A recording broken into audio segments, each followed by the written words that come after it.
नमस्कार, आप सबों का मैं स्वागत करता हूं आप सबों के अपने YouTube चैनल एडुस्थली पर। जैसा कि आपको मालूम है कि बिहार में सहायक शिक्षा विकास पदाधिकारी की नियुक्ति हेतु विज्ञापन बहुत ही जल्द जारी होगा और आज के न्यूज़पेपर में भी इसके बारे में व्याख्या है। तो इसी को डिस्कस करने के लिए मैं आज आपके साथ ये वीडियो सेशन लेके आया हूँ। इस न्यूज़पेपर क्लिप को पढ़ के हम समझ पाएंगे कि कब तक इसकी वैकेंसी आएगी, क्या एग्ज़ाम पैटर्न रहने वाला है। तो चलिए हम स्टार्ट करते हैं। देखिए, लिखा हुआ है, राज्य के सरकारी विद्यालयों में शैक्षणिक गुणवत्ता की मॉनिटरिंग हेतु सहायक शिक्षा विकास पदाधिकारी की नियुक्ति प्रक्रिया जल्द शुरू होगी। शिक्षा विभाग के स्तर से 1339 पदों पर नियुक्ति हेतु अधियाचना भेजने की कार्यवाही को अंतिम रूप दिया जा रहा है। तो 1339 पदों पर यह नियुक्ति होने जा रही है, यह मालूम हो गया। बीएसएससी नहीं, बिहार पब्लिक सर्विस कमीशन के द्वारा इन पदों पर आपकी नियुक्ति होगी, यह भी कंफर्म हो गया। आयोग द्वारा अभ्यर्थियों को लिखित परीक्षा भी ली जाएगी। इसमें उत्तीर्ण अभ्यर्थियों का साक्षात्कार लिया जाएगा। तो रिटर्न और उसके बाद इंटरव्यू भी आपको फेस करना होगा। और जो न्यूनतम क्वालिफिकेशन रखा गया है वो स्नातक की डिग्री है आपका। यहाँ देखिए लिखा हुआ है, अभ्यर्थियों की न्यूनतम योग्यता स्नातक, बिहार शिक्षा प्रशासन संवर्ग नियमावली 2025 के मुताबिक अभ्यर्थियों के लिए शैक्षणिक योग्यता किसी मान्यता प्राप्त विश्वविद्यालय से स्नातक या समकक्ष रखा गया है। तो क्वालिफिकेशन को आप समझ गए, जो ग्रेजुएशन की डिग्री है इसमें अगर आप ग्रेजुएट हैं, किसी भी स्ट्रीम से आए हैं, तो आप इस फॉर्म को भरने के लिए एलिजिबल हैं। अब हम उम्र सीमा के बारे में जानेंगे। न्यूनतम उम्र सीमा देखिए आप दिया गया है कि 21 वर्ष है। नियुक्ति में राज्य सरकार द्वारा लागू आरक्षण का प्रावधान भी प्रभावी होगा। न्यूनतम आय की गणना संबंधित वर्ष की 1 अगस्त के आधार पर की जाएगी। तो इस साल अगर विज्ञापन आएगा तो आपका जो कट ऑफ डेट होगा जिससे आपकी उम्र की गणना होगी वो है 1 अगस्त 2025। 1 अगस्त 2025 को कट ऑफ डेट माना जाएगा। और लिखा गया है कि ये जो नियुक्तियां हैं वो बिहार शिक्षा प्रशासन संवर्ग में प्राप्त होगी। आगे हम देखते हैं, इसमें लिखा हुआ है कि सहायक शिक्षा विकास पदाधिकारी का पद मूल कोटि का होगा। तो इनिशियल ज्वाइनिंग जो आपकी होगी वो इसी पद पे होगी, सहायक शिक्षा विकास पदाधिकारी पर। बेसिक ग्रेड का पद यही है। इसके बाद आपको प्रमोशन मिलेगा।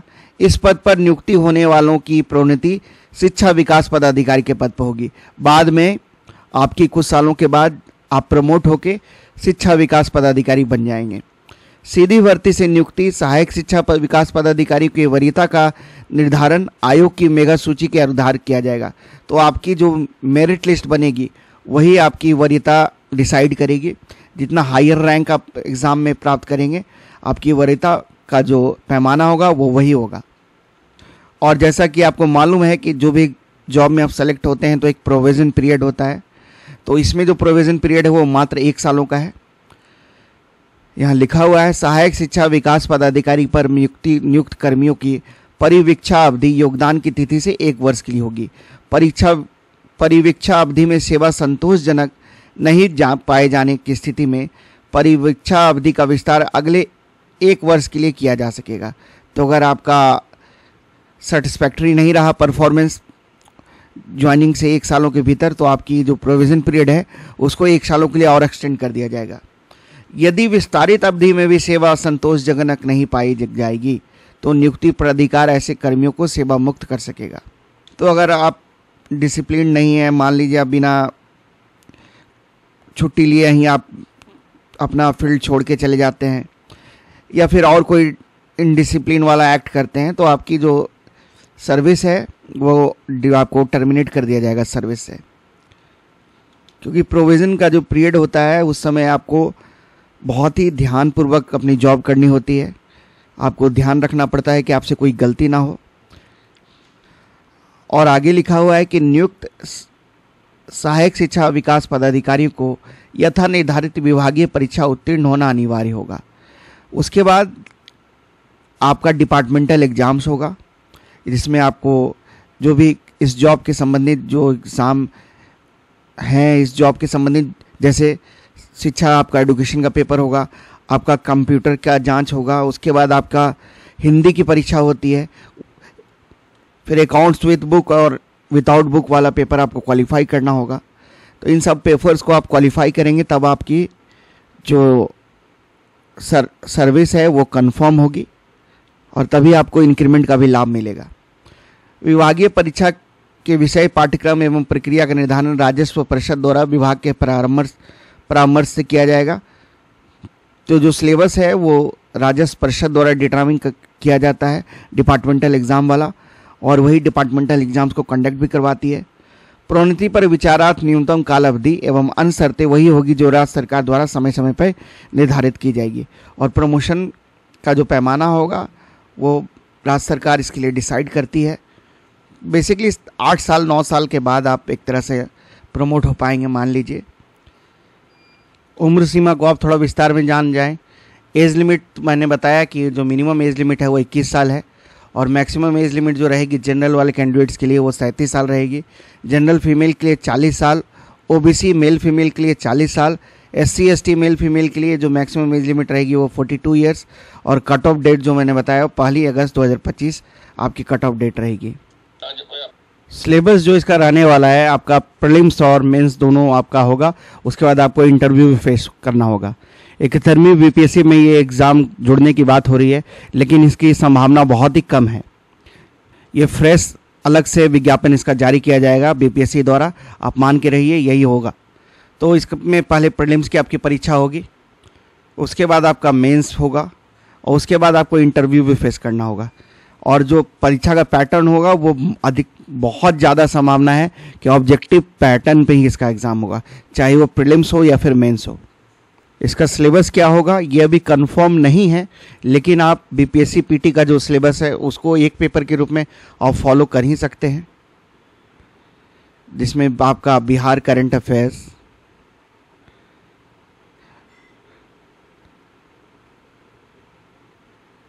Maths, reasoning, general science,